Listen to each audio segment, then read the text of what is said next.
louange à Allah, l'unique, l'absolu. Il a fait du soleil une clarté et de la lune une lumière, afin que vous sachiez le nombre des années et le calcul du temps. Je le loue, je le glorifie, exalté soit-il, je le remercie, lui qui a assigné une alternance à la nuit et au jour, pour quiconque peut y réfléchir ou montrer sa reconnaissance. Parmi ceux qui réfléchissent, je lui demande pardon et me réponds à lui. Nulle divinité digne d'adoration à part lui, vers lui sera le retour.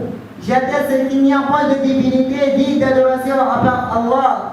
À lui la souveraineté et les louanges. De lui provient l'origine et à lui sera le retour.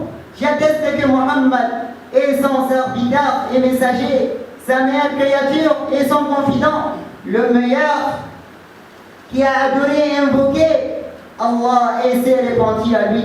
Serviteur d'Allah, craignez Allah et remerciez-le pour sa parfaite bienfaisance et sa grâce énorme, ainsi que ses dons.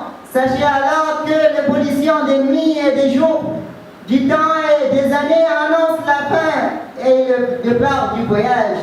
Tel jour s'est achevé, tel mois s'est écoulé, telle année a enfermé ses registres et s'en est allé. Ainsi évolue la situation et réalise les termes. Certes, le noble Coran nous exhorte par des signes grandioses et éloquents. Et l'écoulement du temps nous met en garde à travers ces variations et ces changements. Cependant, nous demeurons, ou la plupart d'entre nous, dans l'insouciance. Allah subhanahu wa ta'ala dit, l'échéance du règlement du temps des hommes approche, alors que dans leur insouciance, ils s'en détournent. Aucun rappel de révélation récente ne leur vient de leur Seigneur sans qu'ils ne l'entendent en s'amusant, leur cœur distrait. Serviteur d'Allah, une année égérienne vient de vous laisser. Ces jours et ces nuits s'en ont allé et son registre s'est refermé avec ce qu'elle contient. Peut-on ramener quelque chose de ce qu'elle contient? Peut-on ramener quelque chose de ce qui contient l'année précédente? Ou bien arranger ou améliorer quelque chose de cela? Que non, Allah.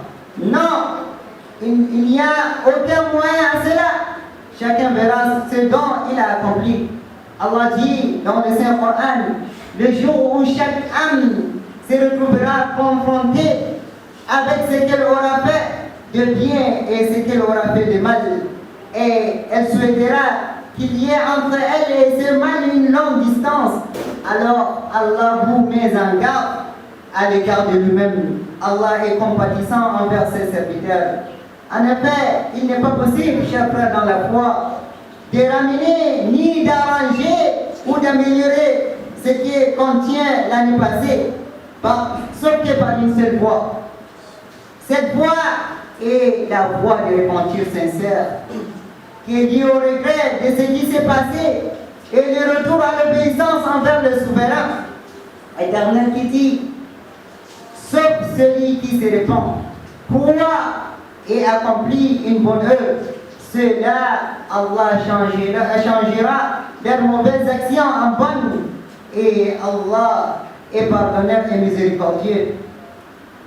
Serviteurs d'Allah, craignez Allah et pensez-vous de suivre la voie de votre prophète sallallahu alayhi wa sallam.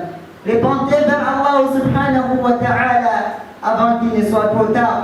Ne remettons pas la tauba ou le repentir à demain, puisque on ne sait pas ce qui nous garde demain. On ne sait pas les surprises que demain nous garde. Alors, faisons l'effort de nous repentir envers notre Seigneur avant qu'il ne soit trop tard. Parmi nous, il y avait des gens qui étaient là l'année passée, qu'on était ensemble avec eux au mois de Muharram 1442, mais aujourd'hui, ils ne sont plus parmi nous. C'est une grande chance de vivre jusqu'à une nouvelle année. Et on doit remercier Allah subhanahu wa ta'ala. On doit se repentir vers lui Et aussi, on doit s'engager à adorer Allah subhanahu wa ta'ala, à obéir à Allah dans tout ce qu'il a ordonné et aussi à s'abstenir de tout ce qu'il a interdit. Avec cela, Inch'Allah, on gagnera le bonheur d'ici-bas et le bonheur de l'au-delà. أقول ما تسمعون وأستغفر الله لي ولكم ولسائر المسلمين فاستغفروه فيا فوز المستغفرين.